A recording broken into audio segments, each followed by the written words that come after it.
Okay.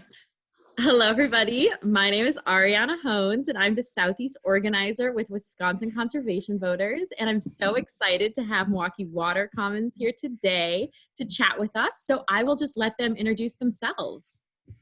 Whoever wants to go first. Hi, everyone. My name is Brenda Coley. I'm the co-executive director of Milwaukee Water Commons. And I'm Kirsten Shead. I am the other co-executive director of Milwaukee. Amazing. All right. So I always like to start by just asking what your first experiences with community activism were. So how did you kind of just start getting involved with caring for your community? And this could be, you know, really recent or a really long time ago, whatever comes to mind. Well, for me, it was a really long time ago. I was probably my first experience. Was probably when I was about 11 or 12 years old, and I organized a Black History Month protest at my grade school. Oh. So yeah, that was a long time ago. I love that. I was actually pondering this question a little and having a hard time landing at something, but so I was going to kind of cheat and pivot and say I think what really activism in its truest sense really was something I engaged in more as an adult than I did when I was younger. I think there were hints of it, but it was actually kind of rubbing up against people that were just long-time activists who had a lot of history that really kind of pulled me up into that way of doing work. Mm-hmm. Yeah. So with that in mind, what was the turning point for creating Milwaukee Water Commons? How did it kind of start? What was the genesis of it all? Well, it's an interesting kind of thing. I always make this joke that Kirsten hired me and then I hired her. So, but Kirsten, you may want to start because you were involved with Milwaukee Water Commons long before me. Yeah, so I was involved as a kind of a community partner, just an interested collaborator, right from the beginning when Ann Brummett and Alexa Bradley had this idea to really, they were starting a conversation about what it meant to truly be a water-centric city, because the city of Milwaukee and the business community, the city leadership was really positioning Milwaukee. We were starting to build the Global Water Center was in formation. At, you know, being this fresh coast, this water-centric city, and they really saw the gap in community engagement in that process, community voice at all. And so they started doing interviews with stakeholders and definitely people kind of from different walks of life than were normally involved in the water sector. So artists and creatives and after-school programs and a diverse community rather than just kind of the water scientists. And out of that and numerous town halls and community meetings and engagement came really a vision for what it would look like if we were going to really center water as part of our identity and do that in a really multicultural, citywide, cross-sector kind of way. Mm-hmm. So, and then Brenda, when did you come along in the process of the Water Commons? I consider myself as the middle person because Alexa Bradley left and I took her place with Ann Brummett. And then, so I feel like I'm sort of the bridge, and then Kirsten joined Milwaukee Water Commons as co-executive director after that. So we're the second set of executive directors, and we, and Milwaukee Water Commons started, I believe, in what year? 2013? 2013. 2013, so, 2014 was really our formation. Somewhere around there. And for a long time, we were a program of the Milwaukee Environmental Consortium. We became our own nonprofit about a year ago.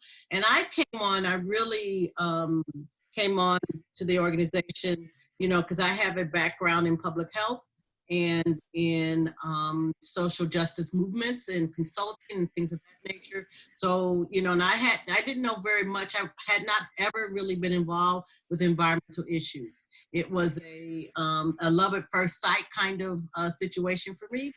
I had never been involved. So I just came, and it was really time, I think, in the movement for social justice and environmental causes to meet and to meld. And I think that's where we're at. We're in that kind of situation right now, where there's really a lot of cross sections between these two sectors, you know, on behalf of the environment, and then social justice brings on behalf of the people.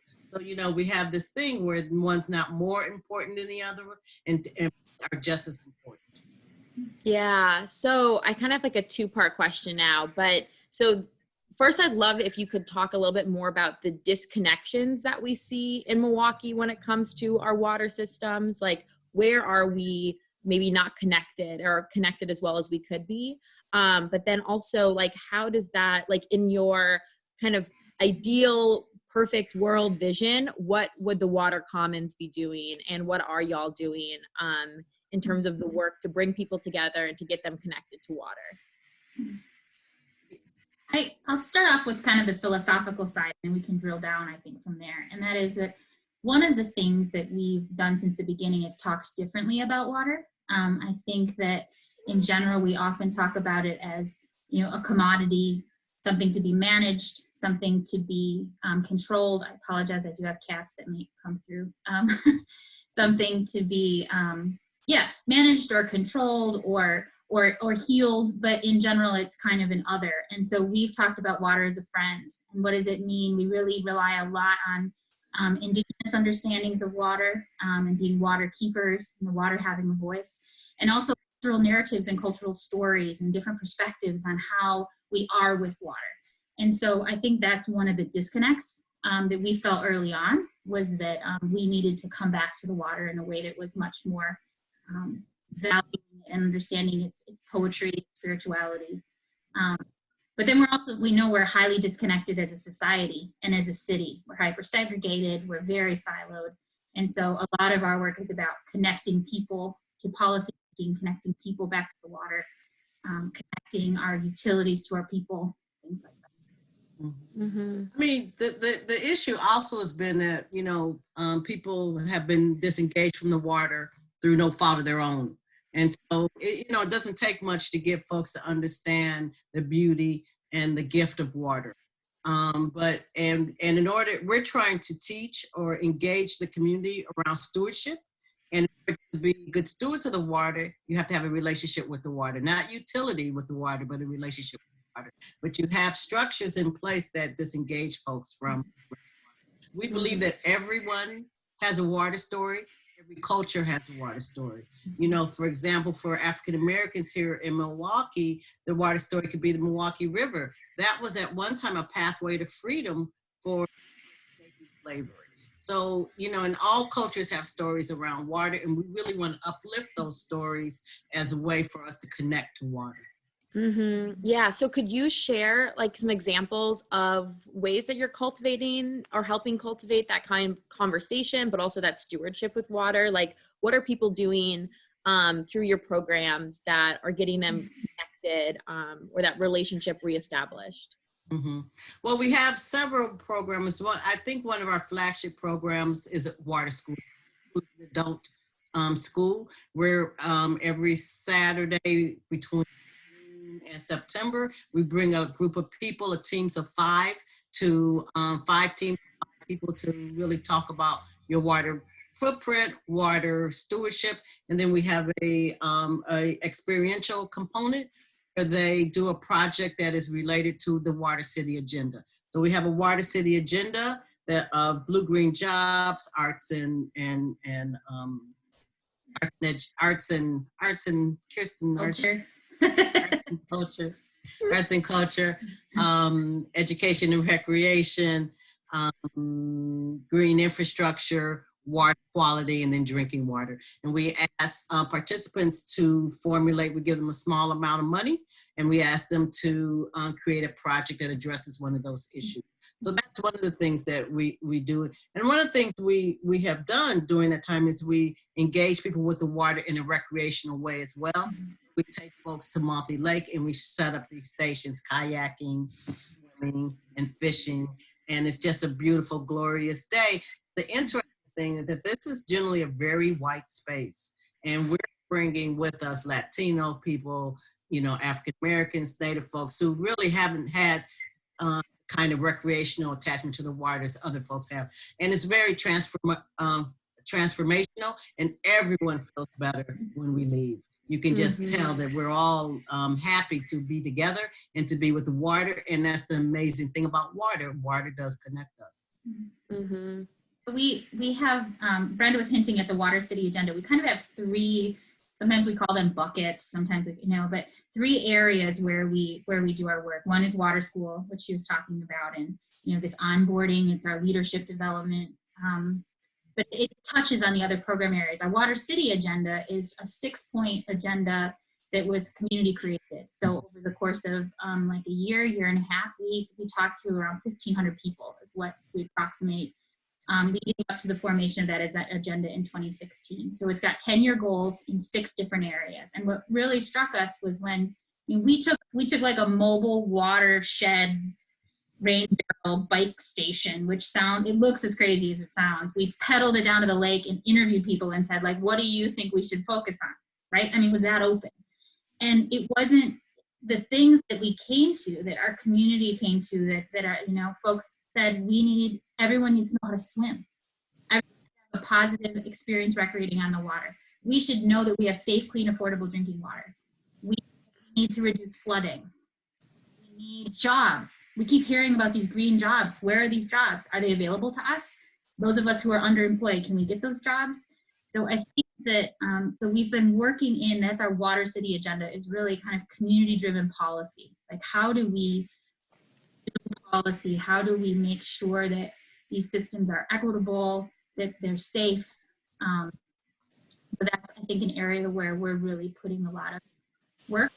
And then our third area is We Are Water celebration, and really encapsulates this cultural, celebratory, spiritual side of water. And it's a festival we have down at the lakefront every year. Right at the water, happens at dusk. There's music and art and spoken word and drumming and interactive art display with cups of water with lights in them that we usually make the Great Lakes in the sand. But it's really meant to connect more with the heart and with the spirit, and for us to tell stories about the water together. Yeah, I love that. It's such a holistic approach to talking about water and interacting with it, which is so awesome. I wanted to go back to your second bucket and talk about a little bit of the policy that you were speaking about in terms of your agenda, like the water agenda. But yeah, how can we be better advocates for water, and specifically in Milwaukee? How is the work that you all are doing? How are you seeing it kind of transfer into, policy and legislation, or kind of what are the hopes with that? Like, what can we be doing to encourage people that are leading us at the city level or the state level to really be focusing on water and talking about it, in a way that really connects and resonates with the community? I say that probably the biggest thing, one of the biggest things, not the biggest thing, but one of the biggest things that I would like to see us, the city, really address is the infrastructure issue. Because we have these two issues. We have water quality and we have drinking water. And we often say that when if we open up the roadways and access to folks to the waterway, and then they get to the lake and it's full of PFAS, it's like an extra environmental burden, especially on people of color. Sort of environmental justice issue there, but we really have to resolve this issue with with lead in our water and the risk of lead in our water around the infrastructure. So that goes hand in hand, because we can't really talk about, in my view, talk about even recreational water quality if we don't get that resolved. And so for me, that's a very important question and we need all of the environmental organizations, which I think they have come on board around, the human right around clean drinking water. Mm-hmm. Fortunately, we don't have affordability questions, but we are in solidarity with other organizations around, in the region, in the Great Lakes Basin. There are issues around affordability and shutoffs, and especially during this COVID virus, that is just an injustice. Water is a human right, and it's not dependent on whether or not you can afford the pipes or not. You have to have access to that. So that's one of the major things. We think a lot about water quality, and how we look at it is we sort of institute programs to highlight these kinds of things. So we have the yearly Cream City Classic. Well, that was really formulated in order to bring attention to how far water quality has come. Which is a swim. You should. Cream City, which is our open water master's level swim, and it is to not only to highlight how far we've come in the river. It's not something we can swim in every day, but we want people to have the expectation that they can swim in that river. And then we want to highlight access and really open it up to everyone being able to be able to do that swim. So we're doing both of these things together because we think they go together. Yeah. And I think as far as like what you're asking, what do our leaders need to know? I think we need to build trust. I mean, there needs to be trust built by our leadership, whether that's elected officials or, utility leaders or community leaders. I think because folks have been so disconnected from the decision-making process, and, a lot of, especially around water, I feel like a lot of the decisions, a lot of the knowledge has been held by, a small set of folks, mostly white, mostly on the east side, that those spaces haven't been open and inviting to anyone else. And so I think we need to open those spaces up. We need to realize that communities across our city care a lot about water and know about water. And we need to value community knowledge, just like we value, scientific knowledge. There's a place for both. So I think if we build trust and really prioritize community engagement, we're going to come up with better solutions, because these are really intractable problems. When we look at the impacts of climate change on flooding, we already have flooding challenges. When we look at these intense rainstorms and what that's going to do, especially to our most vulnerable communities, we need to do the work to make pathways for community engagement so that we can come up with the best decisions that really are going to most we're not going to come up with the best and the right decisions unless we have everyone involved. Yeah. And Milwaukee Water Commons spends a lot of time on thinking about the way to engage the community so they can be informed decision makers. Lots of organizations will say, well, we want to get the community input, but if you haven't, this is our job. We live and breathe water issues, right? The expectation is not that the community is living and breathing it at the same level that we are, but we can give them impact, give them information so then they can make informed decisions. And we know that without their voice, the decisions will be and have been flawed. Yeah. Yeah. I love the idea that you said, Brenda, of expectations, and that we should expect to have clean drinking water that's accessible. We should expect to be able to swim in our rivers. We should expect that our leaders listen to us. And obviously in so many ways we are kind of far off from that reality.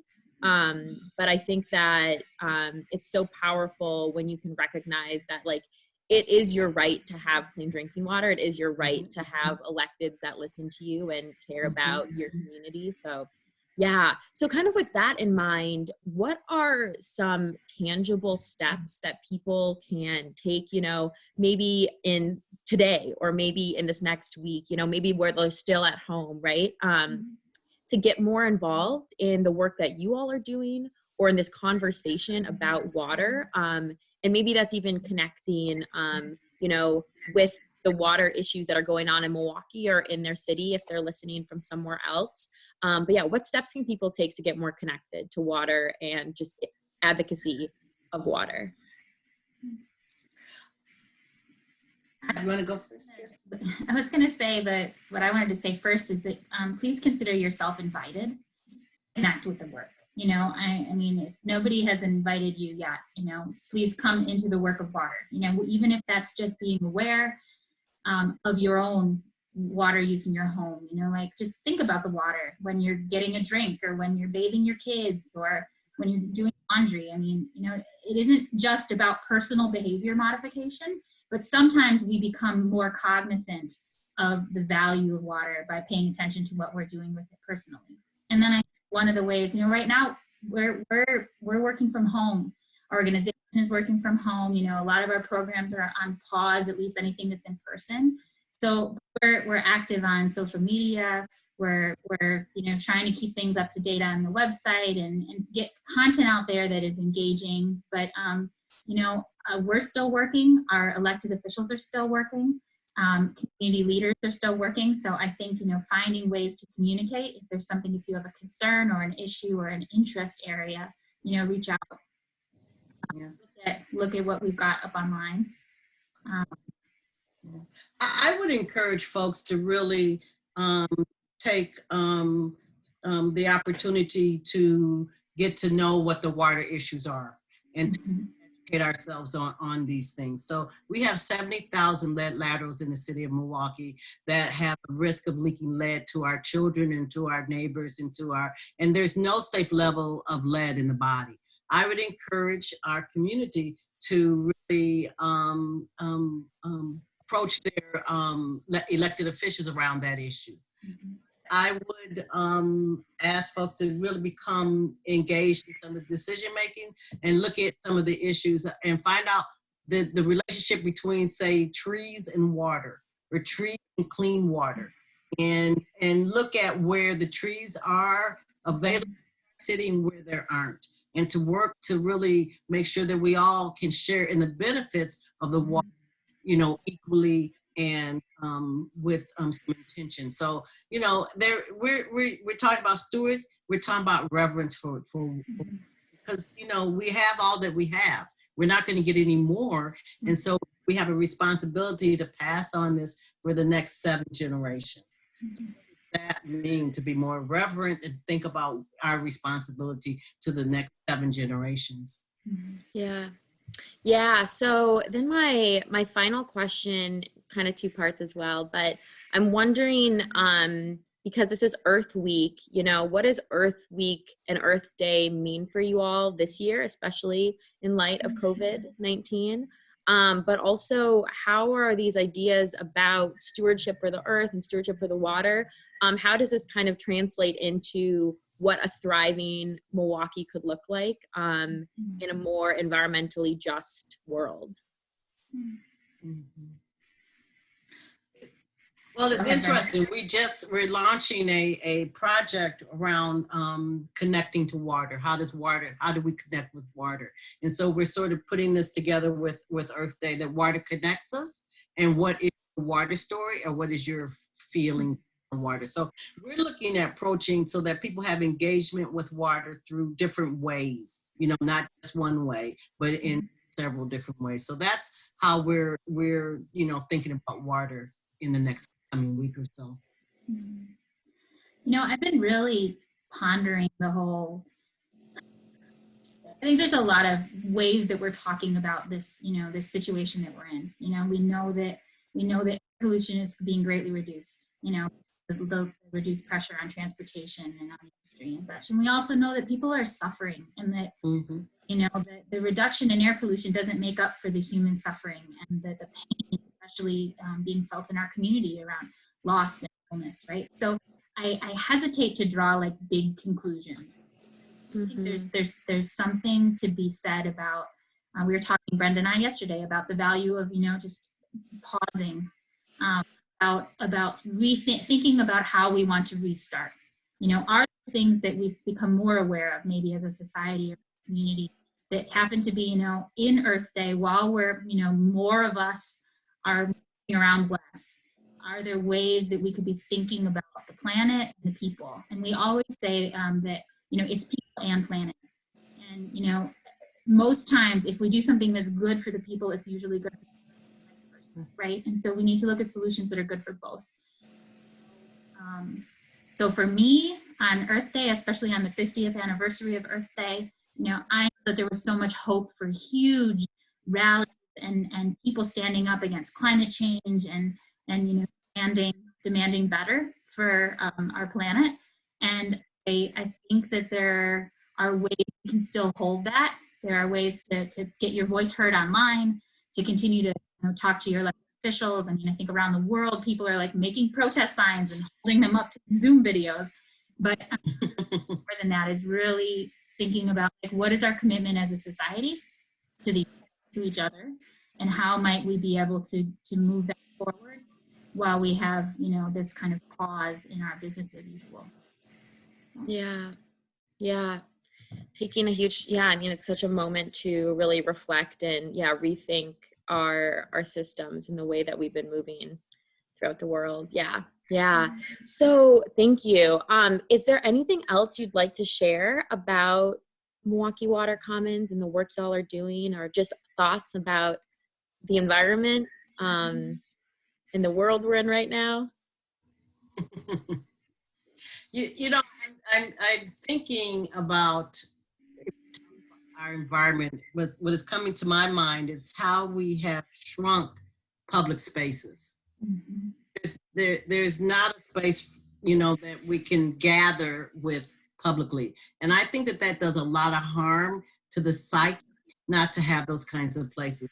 You know, parks where people can, you know, just kind of decompose at the end of the day before they go home and fix dinner. A place where you can get a drink of water on the sidewalk, a bubbler, you know, maybe a place that you need to wash your hands. These are the kinds of things that, and I'm hoping that we take, you know, Kirsten was just talking about the power of the pause. Instead of going right back to where we left off, you know, see how we want to re-enter and, you know, maybe contemplate, you know, some of the things that we could do better. And one of the things is trying to figure out, really, you know, I have this thing, we're all here for each other. And I think that we have to figure out how we can sort of desegregate our society, figure out ways that we can come together. That's not in a bar, you know, you know, that's where we decompose, but it's more healthy and more holistic. I Yeah. was thinking about, there was a curriculum I used to facilitate years ago that talked about a thriving, just, and sustainable world. Waking up, but I think about that, like, what does it really mean to thrive?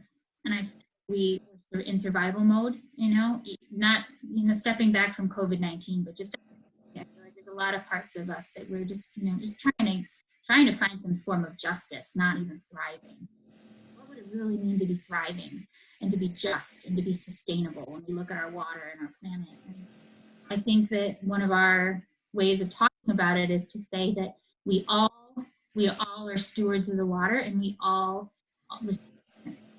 So I think if we, as I look to the future, I hope that can be really that everyone has a role in stewarding our water, and everyone has a benefit from that stewardship.